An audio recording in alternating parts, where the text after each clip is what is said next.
Hello everyone. आज की इस क्लास में मैं आप सभी को ग्रुप डी एग्ज़ाम के लिए मैथ का एक एनालिसिस कराने वाली हूँ।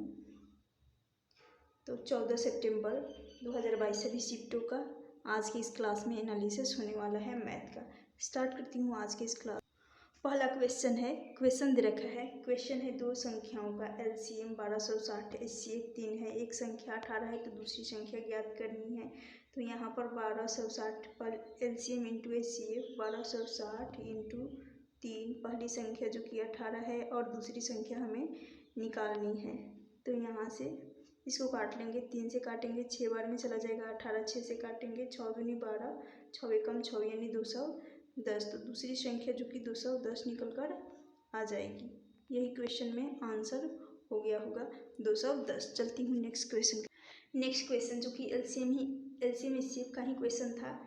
क्वेश्चन है दो संख्याओं का अनुपात। दो संख्याओं का अनुपात 11:17 है, उनका अंतर 18 है। तो एलसीएम और एचसीएफ निकालना है। एलसीएम या एचसीएफ दोनों में से कोई एक पूछा गया होगा।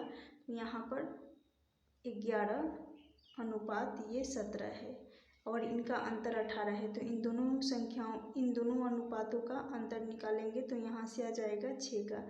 तो ये 6 रेशियो बराबर हो जाएगा 18 के। तो यहाँ से काटेंगे, यहाँ से एक रेशियो का मान निकल कर आ जाएगा। एक रेशियो ये बराबर हो जाएगा 3 के। ये 3 जो कि हो जाएगा 3 के। तो यहाँ से इस अनुपात में इसका मल्टीप्लाई कर लेंगे, यानी ये जो आया है ये एचसीएफ है। तो 11 और 3 यहाँ से आ जाएगा 33। ये एक संख्याओं एचसीएफ और अनुपातों का गुणनफल ये हो जाएगा संख्या। और यहाँ पर 17 इंटू 11 करेंगे तो यहाँ से आ जाएगा 3 करना है। 17 इंटू 3 करना है तो यहाँ से दूसरी संख्या जो कि 51 निकल कर आ जाएगा। और ये जो 3 का मल्टीप्लाई किया जा रहा है ये है एचसीएफ, ये एचसीएफ है। तो हमें चाहिए एचसीएफ जो कि क्वेश्चन में यदि एचसीएफ पूछा गया होगा तो 3 आ जाएगा। और एलसीएम, तो एलसीएम बराबर होता है एचसीएफ इंटू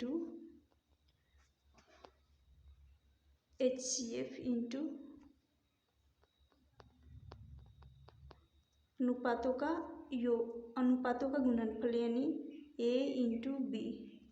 तो यहाँ से एचसीएफ जो कि है 3, पहला अनुपात जो कि 11 और दूसरी अनुपात जो कि है 17। तो इन सभी का मल्टीप्लाई कर लेंगे, यहाँ से आ जाएगा 11 तिया 33 इंटू 17 कर लेंगे तो 17 तिया 51 और इनका मल्टीप्लाई कर लेंगे, ये हो जाएगा 561। तो 561 एलसीएम पूछा गया होगा तो 561 इस क्वेश्चन का राइट आंसर हो गया होगा। यदि एचसीएफ पूछा गया होगा तो 3 हो जाएगा। नेक्स्ट क्वेश्चन है, क्वेश्चन दे रखा है घनाभ की लंबाई 2 सेंटीमीटर, चौड़ाई 3 सेंटीमीटर और ऊंचाई 6 सेंटीमीटर है। तो उसका पृष्ठीय क्षेत्रफल पूछा गया है। तो घनाभ का पृष्ठीय क्षेत्रफल होता है, घनाभ का पृष्ठीय क्षेत्रफल बराबर 2 into L B plus B H plus L H. तो यहाँ से 2 लंबाई जो कि है 2 लंबाई है, यहाँ पर 2 चौड़ाई है 3 और ऊंचाई 6 है। तो यहाँ से 2 लंबाई इंटू चौड़ाई कर लेंगे तो यहाँ से आ जाएगा 6 प्लस हो जाएगा चौड़ाई इंटू ऊंचाई। तो यहाँ से आ जाएगा 18 प्लस ऊंचाई इंटू लंबाई करेंगे तो यहाँ से आ जाएगा 12। तो इन सभी का मल्टीप्लाई कर लेंगे, 2 गुना हो जाएगा 36 इंटू 2 कर लेंगे तो 72। यदि घनाभ का पृष्ठीय क्षेत्रफल पूछा गया होगा तो 72 हो जाएगा। यदि घनाभ का पृष्ठीय क्षेत्रफल पूछा गया होगा तो 72 इस क्वेश्चन का राइट आंसर हो गया होगा। यदि इसी में पूछ लिया जाता घनाभ का क्षेत्रफल, तो घनाभ का क्षेत्रफल बराबर हो जाता है लंबाई गुना चौड़ाई गुना ऊंचाई, यानी 2 गुना 3 गुना 6 करते तो यहाँ से आ जाता 36। लेकिन यहाँ पर पृष्ठीय क्षेत्रफल पूछा गया था। नेक्स्ट क्वेश्चन है, क्वेश्चन दे रखा है एक गोले का व्यास दे रखा है 8 सेंटीमीटर, तो गोले का आयतन पूछा गया है। गोले का व्यास यदि डायमीटर जो कि है 8, तो रेडियस हो जाता है आधा यानी 4 हो जाएगा। 8/2 कर लेंगे 4 हो जाएगा। गोले का आयतन बराबर हो जाएगा 4/3 पाई r क्यूब। तो यहाँ से 4/3 कर लेंगे, पाई का मान पाई ही रहने देती हूँ। आर रेडियस जो कि है 4, 4 का क्यूब कर लेंगे, यहाँ से आ जाएगा 64 इंटू 64। जब 64 आ जाएगा इसको मल्टीप्लाई कर लेते हैं। 4 चौका 16, 6 चौका 24 और 1 25 यानी 256 पाई अपॉन हो जाएगा 3। इस क्वेश्चन का राइट आंसर हो जाएगा। नेक्स्ट क्वेश्चन है, क्वेश्चन दे रखा है कंपाउंड इंटरेस्ट का क्वेश्चन है। क्वेश्चन दे रखा है चक्रवृद्धि ब्याज की किस दर पर कोई धनराशि 2 वर्ष में दोगुनी हो जाएगी, यानी यहाँ पर किस दर। और टाइम दे रखा है, यहाँ पर हमें दर नहीं पता है, और टाइम जो कि 2 वर्ष का दे रखा है। 2 वर्ष का दे रखा है, 2 वर्ष में दोगुना, तो पहले 1 था, 1 के बाद ये हो गया होगा 2, पहले 1 से ये हो गया होगा 2, और जब टाइम 2 वर्ष का दे रखा होता है, टाइम 2 वर्ष का दे रखा होता है, तो इसको √1 मानते हैं और इसको 2, तो यहाँ से आ जाएगा 1 और √2 का मान यहाँ पर हो जाता है, √2 का मान होता है 1.414 हो जाएगा। ये हो गया अमाउंट यानी मिश्र धन। ये है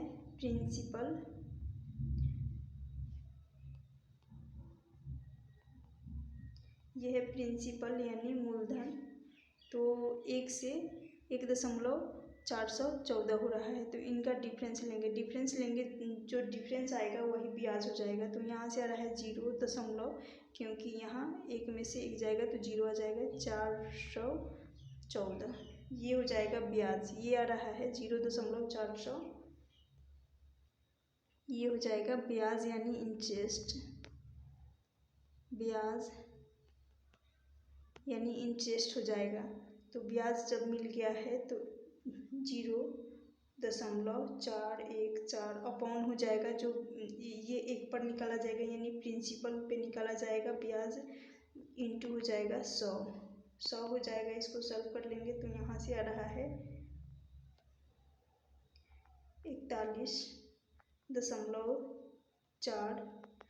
41.4% इस क्वेश्चन का राइट आंसर हो जाएगा। तो यही पूछा गया होगा, तो इसका राइट आंसर हो जाएगा 41.4। चलती हूँ नेक्स्ट क्वेश्चन जो कि इनकम एंड एक्सपेंडिचर से क्वेश्चन था। क्वेश्चन है, एक महिला अपनी आय का 80% खर्च करती है, वह बचत के रूप में 5,000 रुपये बचाती है, तो उसकी इनकम कितनी है यानी आय कितनी है, यही पूछा गया है। तो सबसे पहले यहाँ 80% है, ये 80% को सॉल्व कर लेंगे। 80% यानी 80/100 कर लेंगे।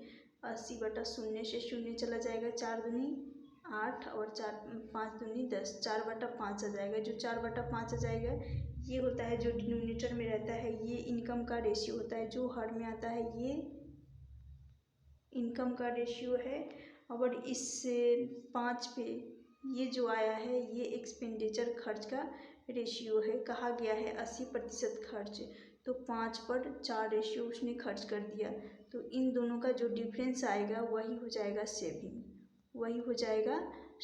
तो यहाँ से सेविंग निकल कर आ जाएगा एक रेशियो जो कि सेविंग हो जाएगा। तो चलिए यहाँ कर लेती हूँ, इनकम एक्सपेंडिचर, यहाँ से आ जाएगा सेविंग। तो इनकम है 5, एक्सपेंडिचर 4 है, तो बचा यहाँ पर 1 जो कि सेविंग हो जाएगा।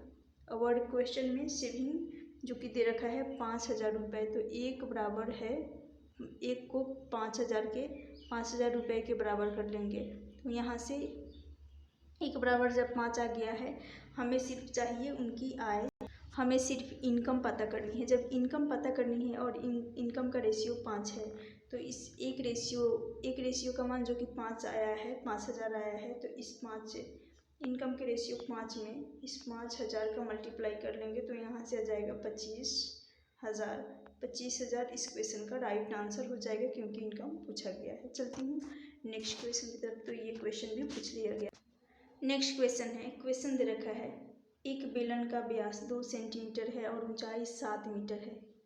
ऊंचाई जो कि 7 मीटर है तो आयतन ज्ञात करनी है। तो सबसे पहले यहाँ पर जब डायामीटर 2 है तो इसका रेडियस यहाँ से आ जाएगा 1 सेंटीमीटर, यानी हाफ हो जाता है, आधा हो जाता है। तो रेडियस त्रिज्या 1 सेंटीमीटर है। और फिर यहाँ पर सेंटीमीटर में ये दे रखा है तो यूनिट को भी सेम करना होता है। यहाँ 2 सेंटीमीटर व्यास है तो यहाँ इसको ऊंचाई को भी सेंटीमीटर में कन्वर्ट करना होगा, सेंटीमीटर में यूनिट को सेम करना होगा। तो जैसे कि 7 सेंटीमीटर है, ऊंचाई 7 सेंटीमीटर है, सॉरी ऊंचाई 7 मीटर है, तो मीटर को सेंटीमीटर में कन्वर्ट करने के लिए यहाँ पर 2 जीरो लगा देंगे तो ये मीटर से 700 सेंटीमीटर हो जाएगा। तो यहाँ से ऊंचाई 700 सेंटीमीटर आ गया क्योंकि यूनिट सेम करना ज़रूरी होता है क्वेश्चन को सॉल्व करने के लिए। तो चलिए अब ये हो गया क्लियर।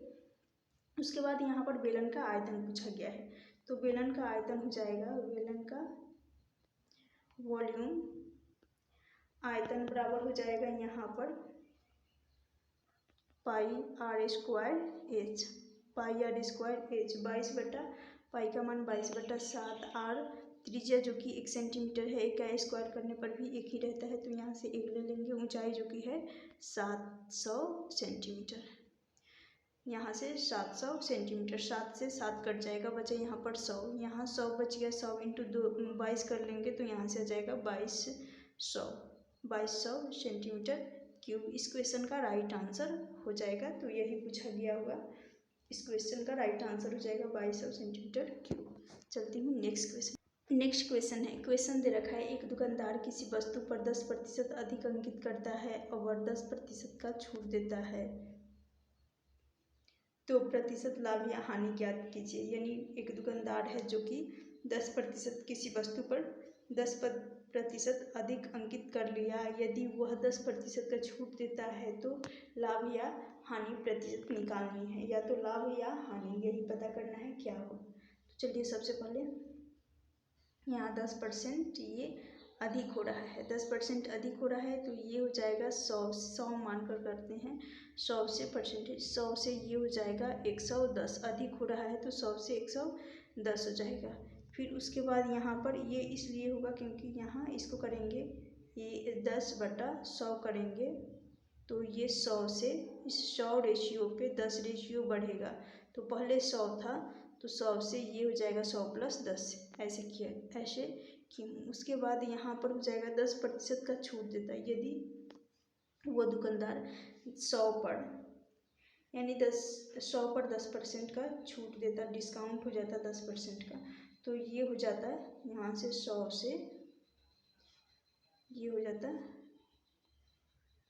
10/100 करते, यानी इस 100 पे 9 का छूट तो 100 - 10, 100 - 10 करते तो ये 90 हो जाता, 100 पर 9 10 का छूट, तो यहाँ 100 से ये हो जाएगा 90।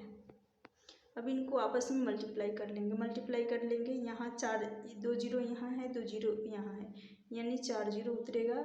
फिर यहाँ पर 11 × 9 = 99, उसके बाद 1 और 2 जीरो है, 2 जीरो, तो 2 जीरो से ये 2 जीरो कट जाएगा, कटने के बाद यहाँ बचा 100 और यहाँ 99। अब यहाँ चेक करना होगा यहाँ कितना का डिफरेंस आ रहा है, तो 1 का डिफरेंस हो रहा है, ये 100 से 99 हो रहा है, तो यानी 1% का यहाँ पर लॉस हो रहा है। और यही पूछा गया है कितना लाभ या हानि होगा, तो 1%। चलती हूँ नेक्स्ट क्वेश्चन की तरफ। नेक्स्ट क्वेश्चन जो कि एज का क्वेश्चन है, आयु से संबंधित क्वेश्चन है। क्वेश्चन दे रखा है, क्वेश्चन कहा जा रहा है ए और बी की आयु का योग 32 है, 2 वर्ष बाद ए की आयु बी की आयु की 3 गुनी हो जाएगी तो ए की वर्तमान आयु पूछी गई है। तो सबसे पहले यहाँ पर 2 वर्ष बाद ए की आयु बी की आयु की 3 गुनी यहाँ ए ले लेते हैं और बी ले लेते हैं। ए की आयु 3 गुनी हो जाएगी बी की, तो ए हो जाएगा 3, तो बी हो जाएगा यहाँ पर 1। 2 वर्ष बाद यानी दोनों में 2-2 वर्ष बाद, तो ये हो जाएगा 4 वर्ष। 2 वर्ष ए का और 2 वर्ष बी का, 2 का वर्ष ए का और 2 वर्ष बी का, तो यहाँ से 4 वर्ष हो रहा है, 4 वर्ष हो रहा है। और वैसे भी यहाँ पर इन दोनों के ए प्लस बी, ए और बी, ए प्लस बी दोनों के आयु का योग है 32 ये है। और 2 वर्ष बाद यानी 2-2 वर्ष दोनों का ये हो जाएगा 36, ये दोनों को मिलाकर यानी यहाँ से आ रहा है 36, ये दोनों 4 ऐड कर लेंगे यानी 4 साल को ऐड कर लेंगे। ये 36 2 वर्ष बाद का है, तो ये 2 वर्ष बाद का रेशियो 3:1 है, क्योंकि कहा गया है ए की आयु बी की आयु से 3 गुनी है, तो 3:1 इनको ऐड कर लेंगे 4 हो जाएगा। इस 4 रेशियो को मैं बराबर कर लूँगी 36 के, 4 से 36 को काटूँगी, यहाँ से एक रेशियो का मान निकल कर आ जाएगा 9। जब एक रेशियो का मान 9 आ गया है तो ए का है ये 2 वर्ष बाद का है यानी 2 ईयर आफ्टर, तो 2 वर्ष बाद का है, तो इसमें 3 × 9 कर लेंगे तो यहाँ से आ जाएगा 1 वर्ष का आया है, 3 × 9 करने पर ये हो जाएगा 27। यहाँ से ये निकल कर आ जाएगा 27 ए का और बी का हो जाएगा 9, लेकिन ये प्रेजेंट नहीं है, ये 2 वर्ष प्रेजेंट से 2 वर्ष बाद का है, हमें चाहिए वर्तमान। तो वर्तमान के लिए जैसा कि यहाँ 27 है, यहाँ पर 27 है, इस 27 में प्रेजेंट निकालने के लिए 2 वर्ष जो बाद में है उसको माइनस कर लेंगे, क्योंकि हमें प्रेजेंट में जाना है, तो 25 वर्ष इसका हो जाएगा ए का, और बी का भी निकाल लेते हैं। तो बी जो कि 9 था, 9 में से भी 2 को माइनस कर लेंगे, क्योंकि 2 वर्ष बाद को माइनस कर लेंगे, 2 साल को माइनस करेंगे, यहाँ से आ जाएगा 7। तो ए और बी दोनों की प्रेजेंट एज जो कि 25:7 निकल कर आ जाएगी। तो यही क्वेश्चन में पूछा गया होगा, या तो ए का या तो बी का, दोनों में से दोनों का हो जाएगा। यहाँ पर ए का 25 और बी का 7। चलती हूँ नेक्स्ट क्वेश्चन। नेक्स्ट क्वेश्चन है 12 और 37। 12 से 37 के मध्य उन संख्याओं का औसत ज्ञात करें जो 5 से विभाजित है। तो हमें 12 से 37 के बीच लेना है, यानी 12 और 37 के बीच लेना है। तो 12 के बाद और 37 के बीच, 12 के बाद 37 के बीच 5 से विभाजित होने वाली, तो 12 के बाद 15 हो जाएगा 5 से विभाजित, 15 के बाद 20, 25, 30, उसके बाद 35 के बाद अब कोई ऐसा संख्या नहीं है जो 37 के बाद 5 से विभाजित हो जाएगा। तो यहाँ पर हमें चाहिए एवरेज, औसत। तो औसत जो मिड में आता है, जो मध्य में आता है, वही औसत होता है। तो यहाँ है 1 2 3 4 5, 5 है, तो ये जो चौथा है ये हो जाएगा एवरेज, औसत। यही मध्य वाला मिड प्लेस पर आता है, यानी मध्य स्थान पर आता है, वही एवरेज कहलाता है। तो एवरेज यहाँ से 25 निकल कर आ जाएगा, यही पूछा गया है। चलती हूँ नेक्स्ट क्वेश्चन की तरफ। नेक्स्ट क्वेश्चन है, क्वेश्चन दे रखा है द्विघात समीकरण का क्वेश्चन है। किसी समीकरण में मूल 3 और 1/3 है, तो समीकरण ज्ञात करनी है। यानी एक मूल जो कि 3 दे रखा है और दूसरी अल्फा बराबर 3 बीटा बराबर 1/3 हो जाएगा। तो आप सभी को पता होगा क्वाड्रेटिक इक्वेशन ये होता है x² माइनस का alpha plus beta into x, plus होता है alpha plus beta into x plus alpha into beta बराबर 0।